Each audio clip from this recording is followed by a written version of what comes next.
Today, we're diving into some hot topics in the football world. We'll kick things off with the fallout from Dan Ashworth's departure and what it potentially says about Ineos' start as owners.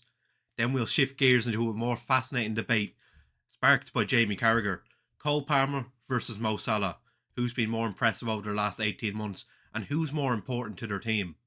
After that, we'll take a closer look at Arsenal's set-piece reliance this season and whether it could cost him the title race. Is Arteta turning into our Tony Pulis? There's a lot to unpack, so let's get straight into it. Attacking football. Attacking football. Attacking football. Attacking football. And welcome back to the Attacking Football podcast. This week, as you heard, we're talking about everything that's going on in the football world at the moment. And we're joined by Chris, Paddy and Yasin. How are you guys? Happy to be here as always. Happy to be here too. Looking forward to this. So, as I said, we'll kick things off about Dan Ashworth leaving Manchester United. There was a whole duck and goose chase to get him into United. They paid the gardening leave. It was kind of a whole media saga of getting him in, and then they sack him after 5 months. How are we feeling about that? Optically, it looks terrible, doesn't it? Like, Yeah. the amount of work that we've gone into it, like getting him being the creme de la creme of English talent in terms of directorial roles. And then after 5 months, it comes to a conclusion because of ego, basically. I know, like, as in, it's been a mutual thing, but there's got to be stuff which is going to continue coming out about it not being a mutual thing. Too many chefs in the kitchen, all that sort of stuff. It just looks terrible, along with everything else. What about you, Yasin? How do you feel about it? I think people are making a bigger issue of it than it is. Like Paddy said, optically it looks terrible, of course, but sometimes people don't know how to work together. It's fine. Dan Ashworth came in. He's one of the best directors. He didn't mesh well with the people. It's better to move on from a mistake than to keep going on with the same mistake. This was mainly the Glazers' motto. The Glazers made the mistake, didn't want to correct it. They kept on trying to work through the mistake, and we go on, and that mistake brings another mistake, and so on. So if you think hiring Dash Ashworth was a mistake, just move on. They did that. Optically, it looks terrible. You spent 4 or 5 months going after him when you could have hired another sporting director that could work better with you. But the moment they hired Dan Ashworth, they didn't have the structure set. There was no Jason Wilcox, there was no Christopher Vivell, there was no Omer Barada. Sometimes people don't know how to work together. It's fine. I think what United did, letting him go, is better than what Newcastle did, just holding him to a garden leave, trying to make £2 or £3 million. Some people would say, yeah, United should have held into him, even if he's not going to work. I don't agree with that. Just move on from your mistake. Let the people you have in right now do their work. If you find someone that you think is going to mesh with them, fine. If you don't find someone, I think the people that United have right now is enough. You have a recruitment guru in Vival. You have someone who has a chief operations officer in Manchester City. He knows he of course knows what he's doing. And you have Jason Wilcox, who is the academy director in Manchester City. Of course, someone also knows what he's doing. Optically, it looks terrible, but I think it was the right decision to move on. If they don't know how to work, how to work together. The thing I didn't like, from my perspective, is the character assassinations that United opted after letting Ashworth go. He wanted Southgate. He wanted Eddie Howe. It's fine to say that people. We never wanted Southgate either. People have different. Even if people have different opinions, if he wanted Southgate, you didn't hire Southgate. He didn't work well with Omar Barada. Fine, he had different opinions. You don't need justification to say we just made a mistake. We moved on from it. Acknowledging a mistake and moving on from it is 100% better than keeping going with the same mistake and hoping it's gonna correct itself. It's not. Does it not make it look worse though, considering they courted him from February last year, and they thought, you know what, this is the man we want. This is who we are looking for. We're looking for the right football people. And then after working with him for 5 months, they're like, you know what? Actually, every piece of background research and work we put into getting him, we're just going to throw it out the window because it's actually not what we thought he was. How was there not conversations around this? Like, I think there was, but in the professional world, you may have the conversation in negotiations. You may talk well, you may seem like you are on the same page, and just when you start working, you find something very different. Maybe he didn't like the environment in Manchester United, so he couldn't be himself. He couldn't be the person he was at Brighton or at FA. I know it looks bad, but for me, from my perspective, I think it's better to acknowledge a mistake and move on, even if you spent a lot of time trying to lure this mistake to your club, than keeping this mistake festering like the Glazers did when they kept Ed Woodward for 10 years as a sporting director, and he kept doing one mistake after one mistake after one mistake, and everybody knew what he was doing was wrong. Was Woodward a mistake though? From I a know commercial, from a commercial point, no, absolutely no not. way. He As turned in, he United was into a giant. absolutely he was absolutely what the Glazers wanted, and look what they've become. But like as in, yeah, like as in, I don't think Woodward was like as in Woodward would have pulled the trigger a lot quicker on Ten Hag, and would have made this decision already a long time ago. Uh, I I I would say something very controversial here, but people think the Glazers are a failure. The Glazers, Not in their when they minds, they're not. no, not in their minds. They In owned terms of United. football, they are, yeah, but They like, are, but football is not their area of success. They don't want to succeed in football. They are just fine winning the cup here and there and qualifying to Champions League. Their they don't, target is not to yeah. win the Premier League. They don't want to win the Premier League. So in their mind, they are successful, and they are successful. They set out to turn out Manchester United to a commercial giant, and they just did that. They didn't pay $1 to buy the club, and now they are selling the club for billions. Yeah, well, like the Glazers would be happier not winning the league because the amount they'd have to pay out in bonuses to the squad would be in excess of Yeah, what they'd make from finishing first. I am one of the people that don't think in the Glazers' eyes they are a failure. This is why they held on the club so long. But the point you are making, I think what pushed, and I'm gonna 100% stand by that. And I know it was the wrong decision at that moment, and I said a lot of times that it was the wrong decision. You people know, a lot of people here know that I was one of the people that think we should have moved on from Ten Hag since the FA Cup final, maybe before that. You seen you? I don't think but I've read more articles from one man wanting Ten Hag out than Ten Hag was living rent free in his head for months.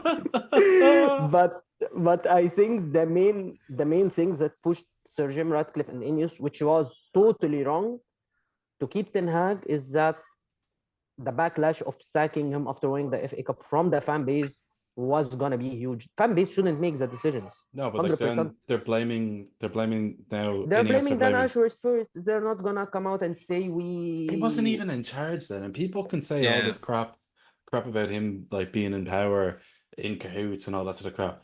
If Ineos admit that, yeah. They're not gonna come out and say we were coerced by the fans to make this decision. They're not yeah, gonna come out and say that. but like as in it's you as a lawyer, no, it's even worse if they're coming out and admitting that when he was on gardening leave, I he mean, was working for the club. the Athletic kind of already hinted that because they said that there was friction between Ashworth and Ratcliffe because Ashworth suggested that they use a data company to evaluate candidates to take over Ten Hag, and even if he wasn't supposed to be working, that seems like a reasonable thing to suggest, and it seems weird that Ratcliffe would be so open against something like that. I think I it's I would Ratcliffe add is. some. I Go would ahead. add something to that. I don't think anyone in Manchester United board should have waited till, if Ashworth suggested in that October meeting to use the data to start searching for an Eric Ten Hag replacement, this is 100% wrong. 90% of rational Manchester United fans knew that this thing with Eric Ten Hag is gonna end in a disaster. It's gonna end in a disaster. There was no other way around it. So you should have had your plan B set. If my sporting director that I hired for £3 million come into a meeting and tell me we are just gonna start using data to find a replacement, that's a sackable offense. You should have your replacement ready. You should use your data and have your replacement ready, because everyone who understands football knows this thing is going to end in a disaster. But just hypothetically, then going back to the points about him being involved and not sacking him over the summer, we interviewed 5 people over the summer. Like, I mean, if he wants to not have candidates and go through the same list of people, it doesn't make sense to me. Like, I think he's just been made the fall guy. Like, Yeah, he's being made the fall guy 100%, but he started his job on the 1st of July. We all knew that Eric Ten Hag is on thin ice no matter what the club tried to say. Since the moment that Eric Ten Hag just was given the 1 year option instead of a full extension, we all know he was on thin ice. 1 or 2 or 3 bad results, and it's everything is gonna downfall. From the 1st of July, you should have been already working on your list of replacement. You should have had your number one, your number two, your number three, your number four target. And I think the main issue is not because no matter how United tried to shape it, I think he wasn't on board with the Amorim hire. no, he wasn't. Well, he wasn't involved in it. Yeah. If you look at everything that's been said, Amorim was by Exactly. Barada, and like obviously Yeah. that's friction there because And that's his. I think Barada mainly tried to, I wouldn't say jump the gun, but Barada sort of had inside information that his City favorite or his City man to replace Pep Guardiola, and he wanted to snatch him before City does. I, for one, think that Amorim is the right hire. I think he's the right guy. He says everything. He has the right charisma and all of that. But if your CEO and your sporting director cannot work together, cannot agree on the man who take the club forward, it's better to move on from one of them. I And think it was clear. Yeah, so that's what I was going to say. Do you think maybe like maybe about Dan Ashworth's performance is the reason they got rid of him, but it could also be about since he wasn't keen on Amorim, it's more about creating a more stable environment for Amorim because if he's in that job and he has the sporting director who doesn't really like him as a manager, who didn't really want him in the job, that kind of creates like a tension that overhangs over him. Of course, and not just that, you have the sporting director that is not convinced by the manager. You will have clashes between footballers and people who work on football. They all have big ego. If you have your sporting director and your manager who they both know they are not in line, they both know they don't get together, how they are going to work together? How can Amorim convince Dan Ashworth that this player X or player Y is the right player for my system? If Ashworth's data says no, the right player is this. I mean, it worked so well for Liverpool between Jurgen Klopp and Michael Edwards because they had success. Because Liverpool, Michael Edwards, and when Michael Edwards recommended Mohamed Salah instead of Julian Brandt, Salah came in and proved himself.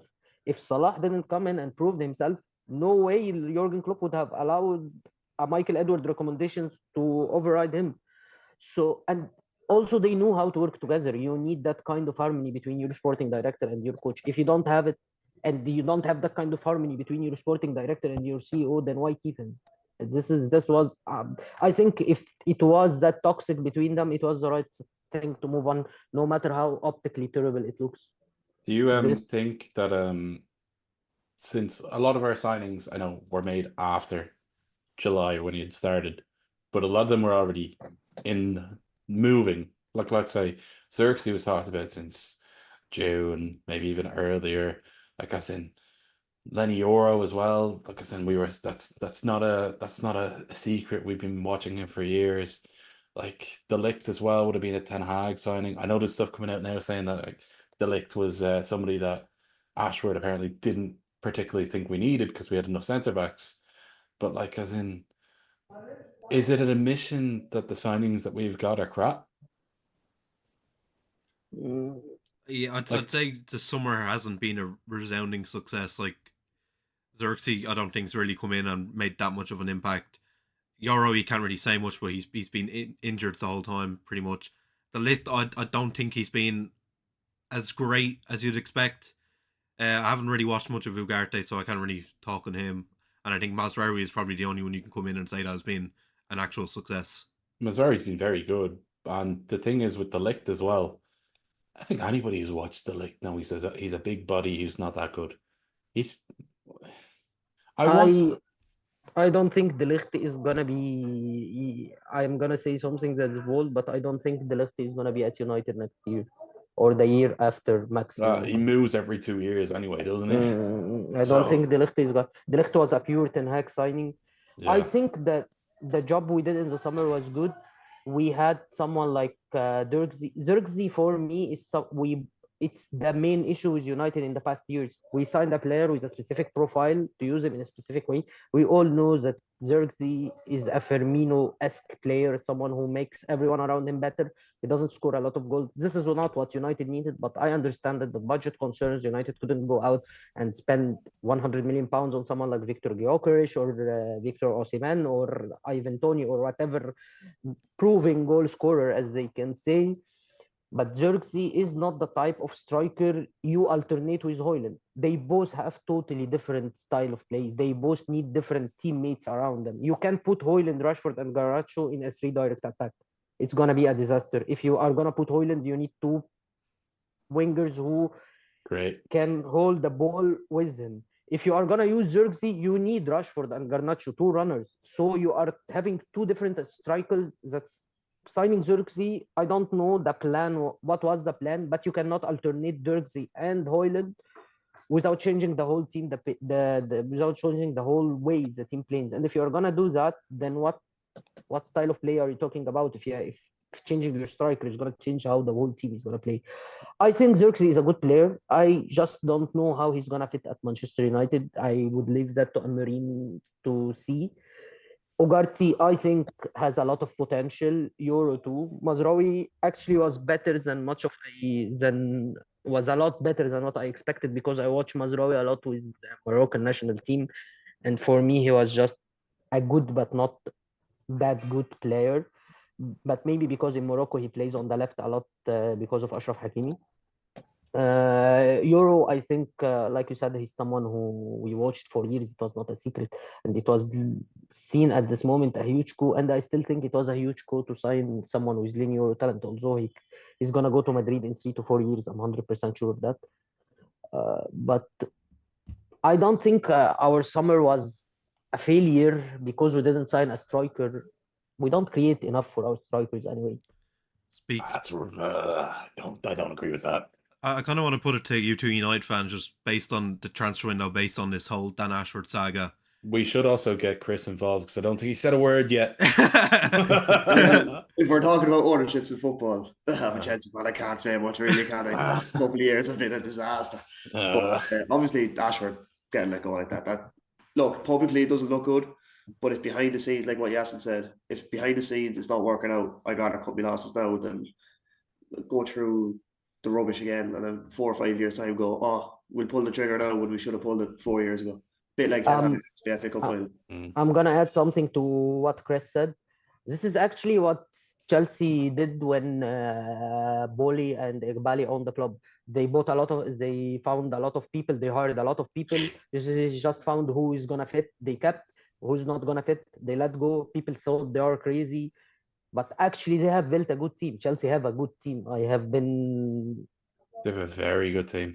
And no matter how much we are trying to have fun of it, and Chelsea have like 100 million players, they have bought a lot of talent. And if you buy 100 players, surely 30 will work. Anyway, it's going to be a 30% success. Some will work, some will not. But this, I think United right now are passing by the phase that Chelsea and passed by when Roman Abramovich sold the club. There's going to be some mess. There's going to be some mistakes. Anyone who thought that Ineos is going to come into the club and all of a sudden make their hands like that, change Manchester United back to the 99 to 2000 team, they were totally wrong. It's going to make some mistakes. There is going to be a mess sometime.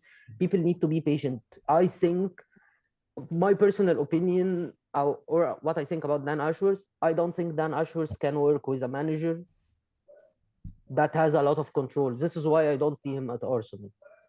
Ashworth and Howe relationship was not good for everybody in the media because Howe had a lot of control at Newcastle. Most of his work was whether in the FA, where he mainly put the structure for the whole of English football, and in Brighton, where we know that Brighton doesn't care for anybody who stays and goes over the club. They just go. Look at the midfield that he signed at Newcastle, though. Yeah. Oh man, that's one of the best and like as in Newcastle's team on paper is one of the best in the league. Like that midfield that they have: Tonali, Guimaraes, and then Joe Linton, like the three. I'll say Joe Linton this time, okay? I was about to say that he didn't do his due diligence on Tonali. I mean, It's Like, the the job of thing the sporting is, director. I mean, how is can that you something? find out if somebody? Like, Yeah, is that something that that's, you can really I find don't out think you can put yourself? someone on that. Like, That I, came out of the blue. I don't know if a sporting director has the same resources like as like the Premier League or the FA when it comes to like investigating like gambling and stuff like that. I mean, like, Okay. the thing is, you look at United as well. We apparently had private investigators on fucking Anthony, and then he gets all these claims about him being a domestic abuser and all that, which were alleged and don't think went anywhere. But like, can you blame?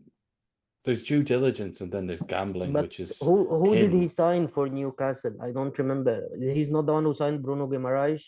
He did, yeah. He, was it him? I don't think it was. It was before him. I don't think so.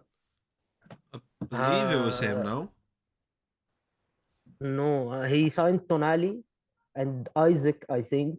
I don't know. I'm not 100% sure if he signed Isaac or no. But I don't think he was the one who signed Bruno Guimaraes. I think he was. Me check. when did Bruno join Newcastle? Bruno Uh, Guimaraes. 22, was it? 21. Because Ashworth was at Newcastle from February 2022. So he signed, just for context, he also signed Alexis McAllister at Brighton, Yeah, he was the one who Moises signed. Caicedo at Brighton, He's um, good at identifying young talent, but Anthony Gordon, Sven Botman, Tino Livramento, Sandro Tonali, Harvey Barnes. So yeah, he didn't actually sign Guimaraes. My bad. Bruno came in 2022 January, so that would have been the same as Ashworth, no? Yeah, no, after him, before Ashworth him. joined in February. Oh, so yeah, But- before then. I mean, But let's be honest, if he Yeah. joined in February and If he was allegedly helping United, then then he might have allegedly been helping I Newcastle. think been on gardening. Blurred He was lines. he was on gardening leave as well. he was on at gardening Newcastle. leave at Brighton, yes, Yeah, from Brighton. yeah. So But, I mean, if he's getting the blame for United They signings, probably think that. I think I don't think also that I may be wrong, but I don't think that Ashworth is the recruitment guru that United needed anyway. United needed, I think, from my perspective, United needs someone like Christopher Vivell, someone who's a recruitment guru, something whose his main job is to find talent, to identify them, young talent, and just poach them. If you want, Ashworth is more of someone who puts the structure for the club, and I think you hired Omar Barada for that. So I didn't understand the hiring at the moment. You I'd be hired Omar pretty Barada to happy. do this job. I'd be pretty happy if we had pulled that trigger on Caicedo for 5 million back in the Yeah. day when we were linked with him. I wouldn't be. Mate. I wouldn't be at all. Oh, no shock. But But someone like Christopher Vivell can do that. Christopher Vivell can do that, can see that type of talent. He was responsible for the recruitment at one of the best organizations in the world that recruit and find young talents. He The got Red kicked Bull out. He organization. got kicked out of Chelsea, though, didn't he? Chelsea kicked out a lot of people and signed a lot of people and fired a lot of people. He didn't even work at Chelsea. He was hired in January and just left in February or something. He Yeah, worked for 1 month, I think, in Chelsea. He didn't even get into the club to leave. I don't know when he came and when he left. Which is what Yeah. I actually, when I have seen, my brother is a Chelsea fan. When I have seen that Christopher Vivell worked for Chelsea before, which is something I didn't know, I asked him what was Christopher Vivell's job in Chelsea. He answered me, I don't know. He barely worked for us. He started and he left. Yeah. I think the thing is with like Leipzig, Salzburg, Hoffenheim, all them. Well, yeah, they're good signings, I guess, but like the Yeah. levels have to be expected are lower. Well, But yeah, anyway. Well, speaking on Chelsea, good old Jamie Carragher, who's a big fan of Chelsea's very young and exciting team. He said Cole Palmer has been the best player in the Premier League over the last 18 months. Is that a wild statement? No, absolutely not. no. He I don't It's seems, think not it is. wild. he It's seems, not wild to say it. It's debatable. It's not wild though. While think it's no not wild at all. debatable, But we shouldn't be debating anything that comes out of Jamie Carragher's mouth in the first place. yeah, It's not not the a point of young, the exciting podcast. It's not a young, exciting team after we got beat by the champions. We got beat 2-0 by the champions when they were good. And he said it's not a young and exciting team. Like, what's he on about? That made no sense. He had nothing to go. He had one game to go off. Don't give me that pre-season stuff. That was nothing. He got one game to go off against the champions. What did he expect? I think the thing is, if you're talking about the last 18 months, like, who else could be better? well, I think the whole argument started because people were basically not. They weren't fully quoting him. They just said his quote was Cole Palmer is the best player in the Premier League, and people were like, "Oh no, it's Mohamed Salah." But then Carragher had to go on Twitter and basically explain, "No, I said over the last 18 months."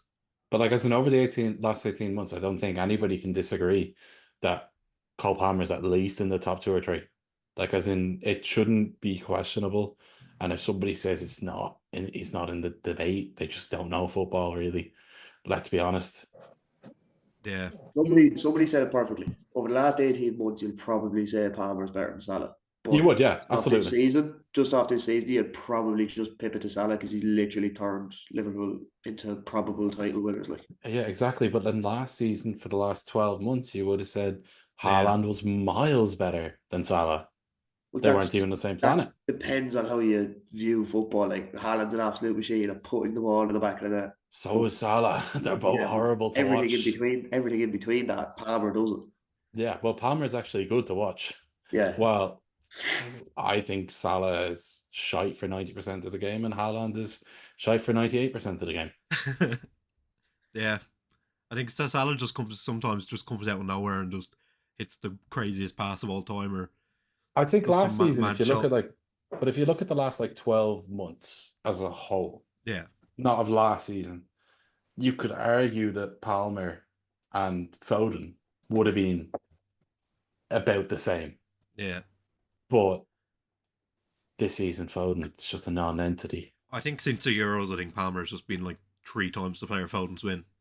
Yeah, but then I guess the thing is as well, let's say if you're talking about the best players in the league, Saka has to be in there as well. Yeah, Palmer's getting so many comparisons to Saka. And it's like, I can see why people are choosing Saka, but you took Saka out of that season. If you put Saka with Chelsea right wing, I don't think he does as well as he does as if you put Palmer in Arsenal.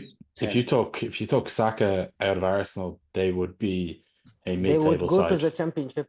They'd be a They mid-table won't be side. in anything. They would go to the championship. If you take Saka out of Arsenal and you stop their set pieces, they are straight to the championship. 100%. Nah, they've got too good of a defense. Give them some credit. They'd be mid-table. They just wouldn't score goals. There'd be a lot of nil-nils. I mean, and 1-0 losses. But on the last 18 months, I think Cole Palmer is the best player in the Premier League. He's the one for the last 18 months that is the most consistent. I think the point that Paddy made is good. You should put Saka there. I think him and Saka are the best the two best players in the Premier League in the last 18 months. You can make a case for Haaland in the last season. You can, of course, the best player in this season is Mohamed Salah. Till today. The man is responsible for 75% of Liverpool goals this season. But over the last 18 months, since the start of that season, I will put Palmer and Saka. What would you say to people calling just Palmer just a penalty merchant? You clearly not idiots. I actually, when I want to frustrate my brother, I tell him that he's a penalty kick merchant. But I don't know how City let him go. Actually, in that moment, I don't know how. If he would have never played. He would have never played for them. If I'm choosing between Cole Palmer and Phil Foden, I'm choosing Cole Palmer all day, every day. You wouldn't. Yeah, back then though. Back then you wouldn't. There'd be no chance you're taking Cole Palmer over Foden back then. I wouldn't, but you have the club, you have the resources, and you have both talents since they were kids at your hand. You should know who's the more talented player. But realistically, I have tweets from back in 2021 talking about how good Cole Palmer is. Yeah. And anybody who watched him knew he was good. But you could say that the same for Samuel Edozie, who plays for Southampton. He looked quality at under 21s level. The transition, even McAtee now as well, who plays with him. Actually, Palmer, before joining Chelsea, Palmer last season, he scored for City in the Community Shield and the UEFA Super Cup. But McAtee had a whole season at Sheffield United, and he's also scored for them as well. Yes. And then sometimes I don't think you can fully evaluate a player until they get a run of 90-minute games.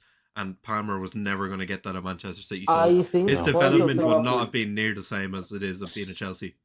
City got offered 45 million for a player who hadn't scored a Premier League goal at the time.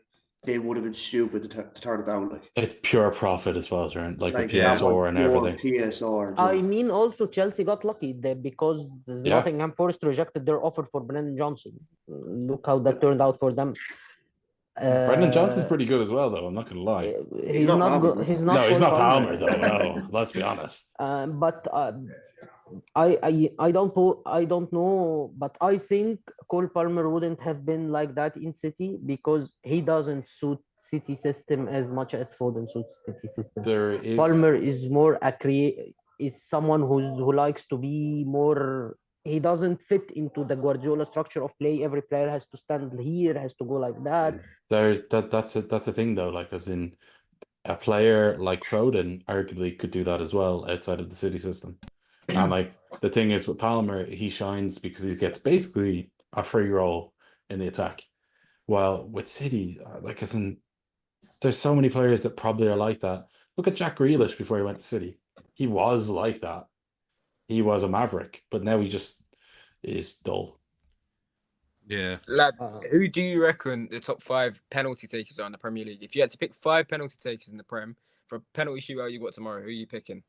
Palmer, Yeah, absolutely. surely Palmer has to be number Palmer, one. yeah, he's one Yeah. first anyway. Saka. Palmer, Salah, Saka, Bruno Fernandes.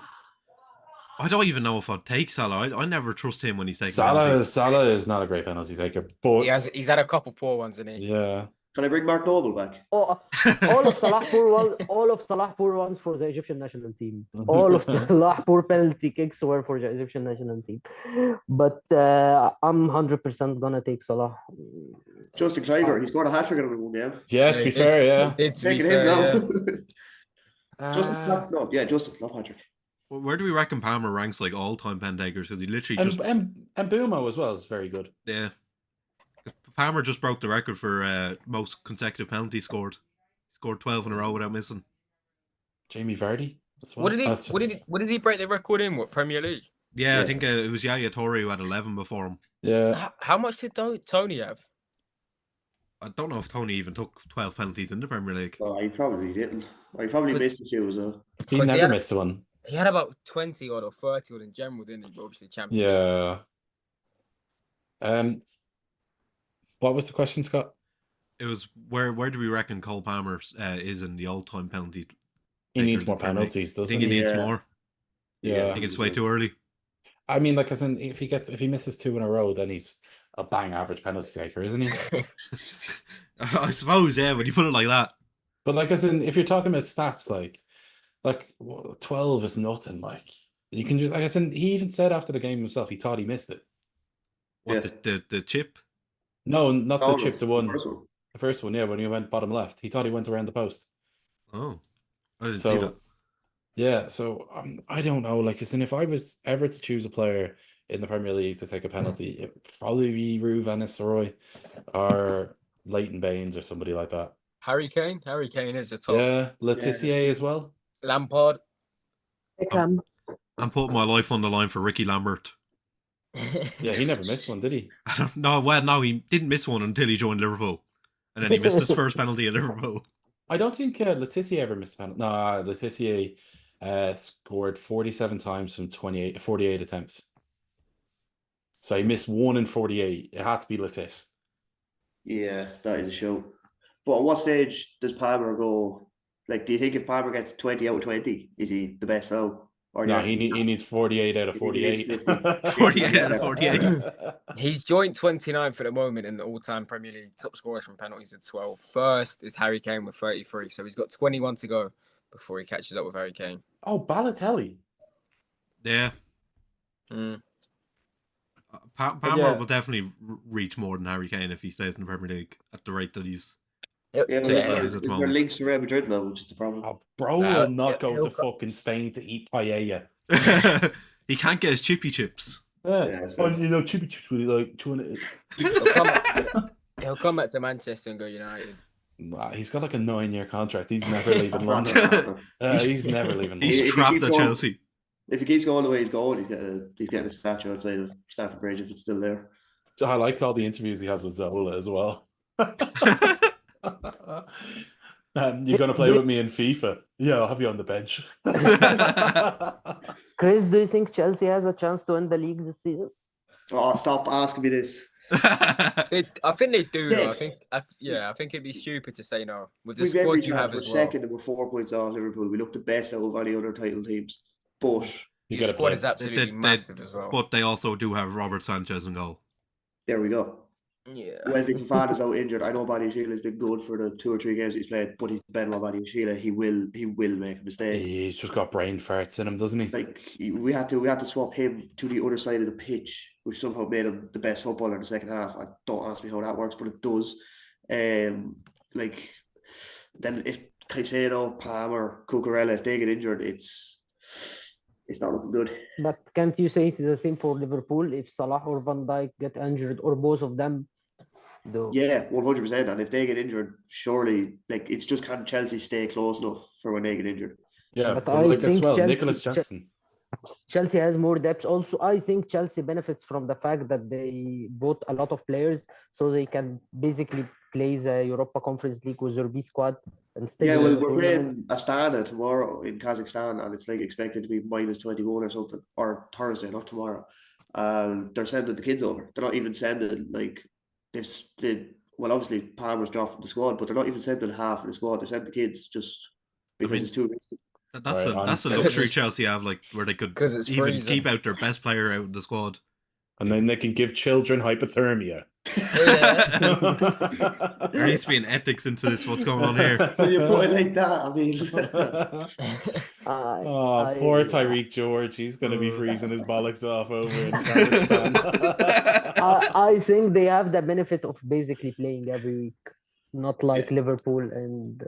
and when we get around that Christmas period, when you've got FA Cup game, Premier League, European football, we've enough there to easily keep our best players for the Prem. I one of the people think if City manages to keep the gap between them and Liverpool between 7 and 11 points till January, and they find 1 or 2 good signings in the summer, they can go on around till the end of the season and Who do still Man win the City Premier sign League. to fix it, though?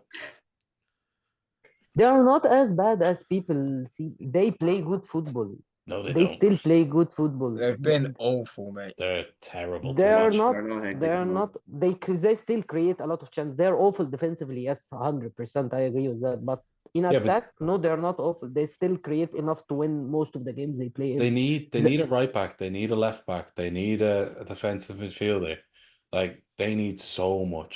And they need Kevin De Bruyne to not get injured because Yeah. they did not create chances until he came back. I think the Can I just main- ask as well, what happens if Haaland gets injured? They've literally no other striker, have they? I don't- Pep will just go back to playing Phil Foden as a false nine or something. I don't want to start this debate with me and Scott because I still think that one of the reasons that City got into the slump is because Erling Haaland doesn't score as much as he does. Erling Haaland has wasted a lot of chances in the past 4 or 5 games, chances that could have killed the game. That game against Tottenham, if Haaland put the ball in the net, City could have been 3-0 up in the first 10 minutes. He just kept wasting chance after chance after chance, and then Tottenham scored once, scored twice, and the game went on full destruction for Manchester City. But if you actually watch the game, City could have been 3-0 up in the first 10 minutes. Yeah, but Haaland Spurs doesn't scored score two against enough for those City weekend right games. now. City needs him to score at least 2 goals per game if they want to have a chance to win the league. And Yeah, he but needs that's to the be in this thing. form. But like, doesn't they need that? Like, isn't that showing an Yeah, issue with the team? The problem with City right now is that they need that. They need Haaland to score. And actually, their reliance as Haaland has stopped them as a team from creating enough to other people. That's a problem. That's another problem in City right now. They rely too much on Haaland and they don't create enough for other people. So mean, Just it's- to play devil's advocate, if City rely too much on Haaland, or they rely on whoever it is, sure, Arsenal rely too much on corners. Are they in the title fight? But this I is think- one City. This wasn't City. City was the team that is going to score 110 goals per season, but you will find 4 or 5 players that each one of them have scored 15 goals. In the past 2 seasons, City scored the same 110 goals, but Haaland has 60 of them. Yeah, but So what you if he call it, runs through a Arsenal- bad patch of form, they just Arsenal also scored a lot of goals before they just became the best team of all time with set pieces. And now they're solely relying on set pieces to win games. Same with Liverpool. Liverpool don't score many goals, but Salah, when they do, it's probably Salah and he drags the team up. He even more. scores a penalty or gets a stupid fucking assist to ruin my week in fucking fantasy football every week. But yeah, there's always this is- talisman in football.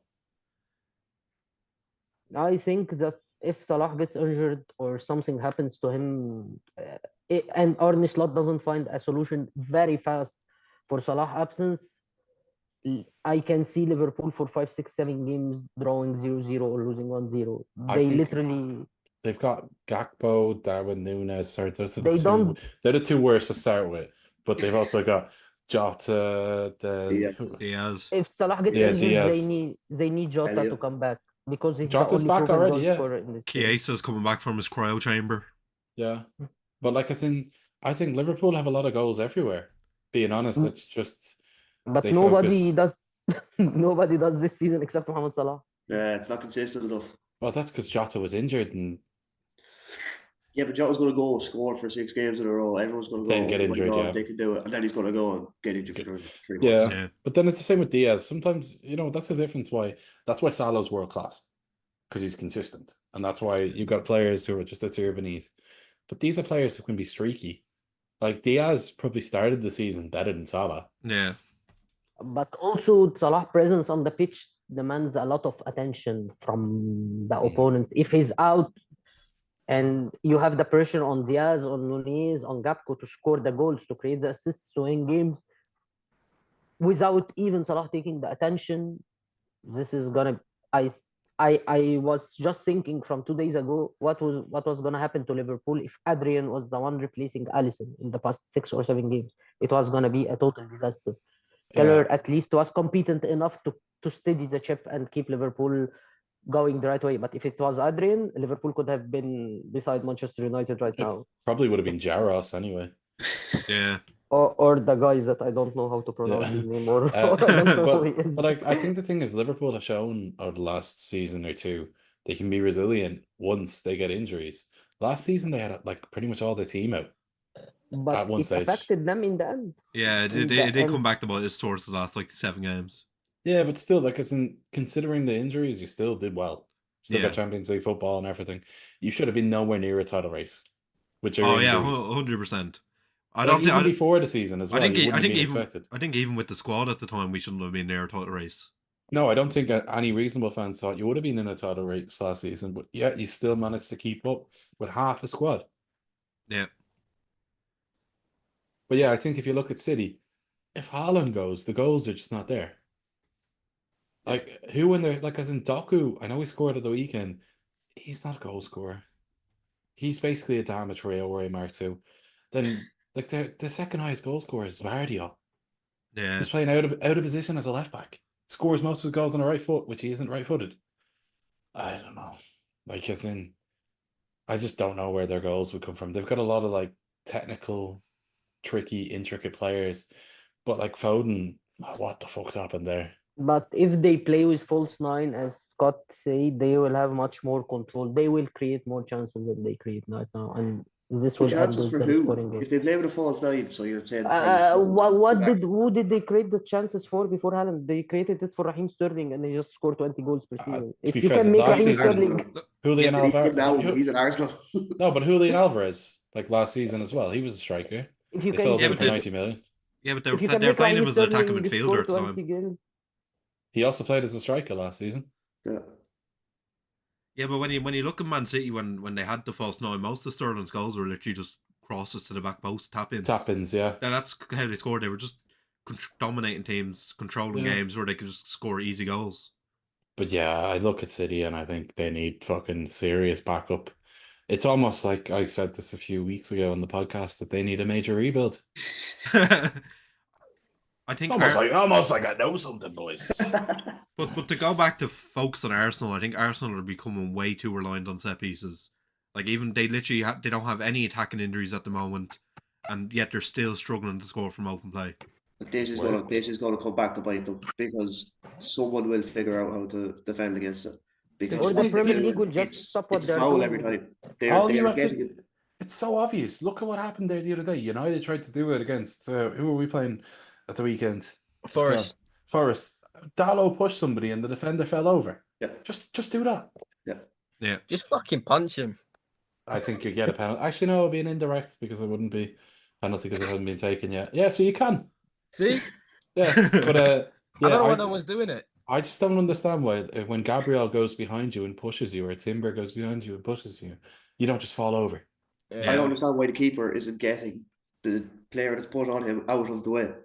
I Because think that's the biggest issue, not because of the pushing and shoving. Arsenal players, I noticed it in the United game. United tried to deal with it, but in the end they failed. In every corner, Onana was just pushing Arsenal players out of the way to try and go out and claim it. But I think in this, the Premier League needs to stop it. This is becoming too much of. It's gonna turn. All the teams are gonna do that. All the teams just are gonna have two physical players, obstruct the goalkeeper, push Just stop around. corners. to be fair, though, I will say one thing. If you look at what Arsenal have done, Yeah. this has been all on purpose. Look at every player they've signed over the last few years. They're Yeah. 6'2" or taller. Even Kai Havertz, 6'3" or something like that. Every single player has been tall except for Yuri and Timber. Yeah. They're building a team full of giants. Yeah, but can you win a league by scoring set pieces constantly? Well, Stoke didn't do it, so Maybe in the 90s. Like Arsenal now over the last 8 games they're 18th in open play XG. Like that's relegation numbers. 18th. Yeah, That's no They are- surprise. and They're built they around are- corners. and across the whole season they're 13th. Surely, They don't- surely they'll fix that. They have to fix that. well, that's what they were saying. That once they got Martin Odegaard back, they'd be a bit more creative. Yeah. Look, for a while I was like giving them a bit of lenience. I was like, oh, Odegaard's missing. That's like their most creative player. But even since he's come back, they're still heavily relying on scoring from set pieces. Penalties, corners, yeah. The problem is that I watched the second half of their Fulham game. They didn't create anything. They didn't create one chance all of the second half. Even against United, no matter how United were bad, they didn't create anything. They didn't have one chance all of the game instead, except from set pieces. Against City, people talk about their game against City, but even against City, they scored from a set piece, and their 2 goals were basically from set piece, one from the corner and one from a foul that was played high, and Martinelli laid it on to Calafiori. I don't understand how it's acceptable for Arsenal fans to think that their team is good because they're just playing like an expensive version of Stoke City. And even though if the Premier League intervenes and stops what they are doing and instructs their referees to give a foul in whatever they are doing, in obstructing the goalkeeper, in pushing the defenders and so on, they're not even going to be dangerous from set pieces. This is their main weapon: obstructing the goalkeeper, pushing the near post defenders, and create chaos in the 6 yards more often than time. Like their second goal against Manchester United, Saliba just found the ball hitting his back and into the net. There are 15 players inside the 6-yard box. They It need creates chaos. to like, because do you remember, Scott, you remember a few years ago when Klopp came out against Man United getting penalties all the time? Yeah. There just needs to be managers being vocal about it. Yeah. It's saying that it's a foul. It's the only way it stops. Because United stop getting penalties after that. And the biggest reason we need to stop this Arsenal set piece thing is because we do not want to see Nicholas Jover on the touchline every time he eventually go and score. It's worse than seeing Jason Tindall. Oh, what's that lad from Aston Villa as well? He looks like a fucking melt. Oh, with the long hair. Yeah. Oh, he looks fucking like he's hate a him. rock fan. Oh, he looks like Olaf Melberg if he got knocked over. Like I really don't understand why Arsenal have gone down this route, because they've got Bukayo Saka there, and I genuinely think that if they had James Ward-Prowse on the right wing, their goals scored would not be much different. Scott, it's so obvious why they're doing it. Football has gone so far along the side of every shit team in the league trying to play football. So if you go against that, people don't know how to defend against it. If you look at Burnley when they came up last season, all they did was want to play football, and they got demolished for it. Look at Southampton this season. How many mistakes did they make when they played out from the back? Like, every week, if you watch a Southampton game, it must be horrifying as a fan, because they just make mistake after mistake after mistake. Every manager wants to be a mini Pep. So if you go and do something different to that, people don't train it how to defend against that. People don't know what to do. Yeah, but those teams are shit because their squad is shit, where Arsenal have a good squad, so they can go and play like a Southampton or like Southampton want to play, or how like Burnley want to play. Football doesn't have to be a certain way. No, it doesn't. You can win matches. Look at Atletico Madrid. back in the day. I know they play slightly differently now. Back in the day, they were horrible to watch. Yeah, but they still went and won games, not heavily relying on it one way to score a goal. They're not. I mean, Like Arsenal if are you going for the league, and this is how they're playing. Like I don't think you can win a league by relying on set pieces. I think you can. No. I think you can win the Champions League reliant on set pieces. It can work in cup Yeah, competitions. in but cup the competitions, league- yeah. But when In it's the league, I 38 don't- games a season, it's a bit tougher. You can win it when City are this shit. Yeah, but we've already seen Arsenal have dropped more points than they have the last few seasons. Like in most seasons of the league, as you've needed 90 points to win the league. I think You'll only need 85 this season, let's think- be honest. Yeah, but even now, over the last few seasons, it's been 90, and Arsenal can only drop 5 more points in that situation. But like, as Arsenal in, gonna- this is the weakest league in a long time. Look at the difference between like 14th place and 3rd place. Well, at least before this weekend, there was like 6 points between 3rd place and 14th. It's 7 points between fifth, Brighton in fifth, and West Ham in 14th. West Ham wants to sack Lopetegui. They're just 7 points of fifth place, 2 games basically. But I think Arsenal needs to find another way to score goals, because like Paddy said, either once one manager is gonna speak about it, then another one will come and speak about it, and the Premier League is gonna take notice and stop that. And in this case, most of Arsenal games are gonna end 0-0 or a 1-0 loss for Arsenal, because they basically don't create anything. Or their teams are gonna just start turning the 6-yard box into a fight. They're gonna push, they're gonna shove, like Alfie said, they're gonna punch, whatever they should do, they're gonna do to stop Arsenal from pushing and pulling. I mean, like you said, Paddy, what they're doing is illegal. They push the player, they obstruct the goalkeeper. This is not legal in football. I don't know when this become when other teams, I have actually seen other teams do that, and they get called instantly for a free kick. I don't know why they are allowing it for Arsenal. That's very strange, or at least just I think I wouldn't say something of a bias, but there is something of a confirmation in the Premier League referee's mind, and when they know that like a team is good in something, they just allow things that they don't allow it for other teams. Like they knew that Arsenal is very good in corners, so when the Arsenal score from corners, most probably it's gonna be an okay goal, or a goal that should be allowed. When a team like Wolverhampton does it, for example, the referees are gonna think that there is something wrong with what Wolverhampton did, because they are not good at set pieces. I think part of it is just the human confirmation bias that the referees think because Arsenal are good in that, they didn't do anything wrong. But Arsenal have become experts in this games of obstructing the goalkeeper, pushing the near post defender, and so on. And I think the Premier League should intervene to stop that one way. The one thing that is going to happen though at the weekend is they are playing Everton. So, Oh yeah, that's which means they're going to be playing football. Let's be honest.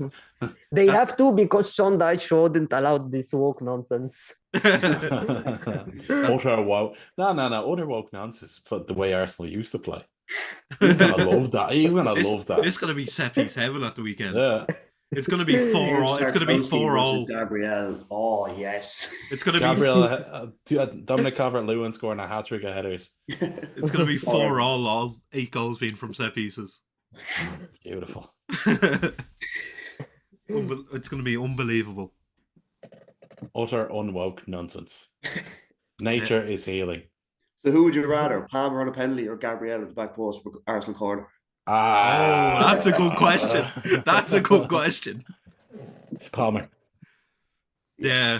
Let's be honest. Yeah, probably. Gabriel Palmer, probably It would be legal. No. Gabriel probably be injured anyway. Yeah, but based on the way Gary Neville was going on, the overlap corners are basically penalties for Arsenal. Yeah. I mean, it was like back in the day with Stoke. I was actually scared in Manchester United game against Arsenal. I was like, no, please don't give them a corner. Do anything, but don't give them a corner. Give them a throw in. It's I was just 100% sure they are gonna score from a corner this game. We are so bad in Oh. dealing with set pieces, and they are so good in dealing with them. I was 100% sure they're gonna score from a corner against United. you know what? I Like didn't have one doubt. Arsene Wenger must be looking at this version of Arsenal and crying. Yeah. Like this is a like. I know he's still alive, but he didn't die for this.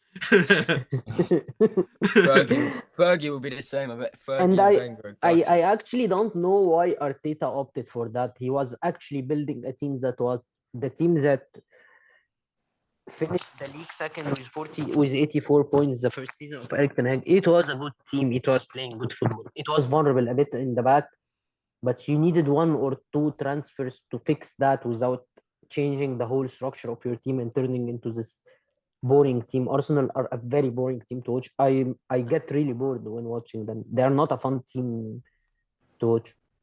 In Fulham game, I was just getting asleep in front of my TV because of how boring. Arsenal Yeah. have the ball, keep passing it to the wing, like Amorim said, try to cross it. We get a corner, it's a penalty for us. We cross it, someone is gonna end it. They have only two plays, either scoring from a corner or a set piece on general, mainly corners, or the back post from Martinelli to Saka or from Saka to Martinelli. I think ironically Arteta probably changed how he's playing because he tried that and he came second twice and he was like, it's to beat Manchester City we have to switch it up and try something different. And now the one season where they're kind of trying something different, it probably would have worked if they just kept to what they're doing. Like they'd probably be I in a better don't know. position. I don't know why he did it. Really, he had a team that needed. I still don't think you can win the Premier League with Gabriel Jesus as your striker. You are not He's Manchester not though. Or Kai Havertz, or Kai Havertz. or Trossard, or Martinelli, or whoever else they decide to put up. You are not. You don't have the qualities that Manchester City had in their front line to rely on the goal scoring by committee. You Didn't need. City have Gabriel Jesus as their striker though? I know you can say they had Aguero, but Aguero was a sick note. But his. Well, I even think then, I think Jesus was barely starting. I think even then they were doing false nine, except they had De Bruyne false nine.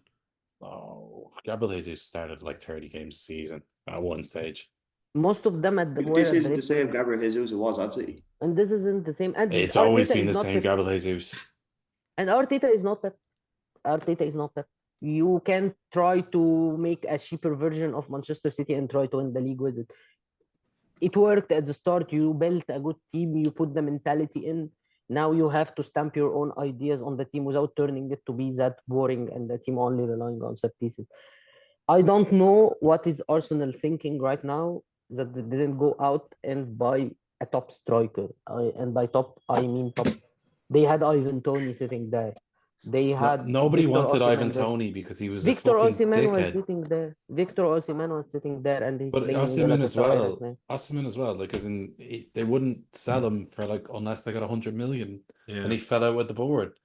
Now they'll sell him because Just after watching John Duran spike one in from 30 yards against Leipzig, and I'm questioning why haven't Arsenal gone for John Duran. every club tried to sign him in the summer. United were linked with him. Chelsea As had a in- bit in for him as Chelsea well, will didn't try. they? Yeah, Chelsea had We like, had- and West Ham. And West Ham, yeah. West Ham, he done that, didn't he? Yeah. Yeah. Duran is a funny man. You can tell he didn't go to school. I actually think if they had Nicolas Jackson right now, Arsenal would have been in a better position. For best striker in Nicholas the league, and he's not tired. Jackson. Well, I'll never like. I just love Nicholas Jackson because of that. The man is unhinged. Nicholas Totally unhinged. Jackson. Do you see him fucking bawling his eyes out because he got subbed off as well? This man went. I love this man. He went from missing 5 big chances a game to crying over a 6 out of 10 performance that everyone was happy with. Nobody was complaining about. He was actually playing all right, and he was crying over. I just love the man. I like him as well, to be honest. Like, as in, he's a good striker. I reckon he's- a bit more fine tuning, and He's so young as well. Like, Yeah. 24, 25. he's 23, Jesus. and he Yeah. only turned 23 in the summer. Like, he's got a lot of talent. I like him. I think Chelsea found a lot of gems in their efforts to try to buy every player alive. Yeah, They found a lot of gems along the way. I think Chelsea have to think about if they are going to sign somebody to replace him. Is it going to be a better signing? I don't Because- think it'll be someone to replace him. I think it'll be a different model of striker. So do you think then it'll be Nkunku's more going to of a go? box presence. I think Nkunku's gone this summer. still- Especially if we go after Omarodian again, or if we go after You won't get Omarodian. or Osimhen. Like there's different names being thrown around. Like Osimhen was crept back up the other day, or there's a few box present strikers we're looking at. Like There's Jack, there's a lot of Roma that could be good. Dobvik, is it? No, Lukaku. well, on the note of He's at someone, Napoli. He's at Napoli. Lukaku is playing that now. Oh, well, yeah, he's well, getting well, on that back. note of Oh. Paddy's unbelievable ball knowledge, probably wrap it up there. Lukaku Is that is it? still at Roma, apparently. He was at Roma last season. Okay, it is what it is. Oh, well, thanks everyone for watching. Make sure you subscribe to the podcast. We'll be having one out every week. So thanks everyone for coming on. Thank you. Every week? Yeah, we do the podcast every week. You don't have to be on every week, but we do one We get every paid for week. this. I haven't heard it on Spotify in a while. Oh, well, you can blame Dylan. Who's Dylan? I haven't seen him in a while. Oh, I haven't seen him in a while either. Yeah. Man, when Dylan here, he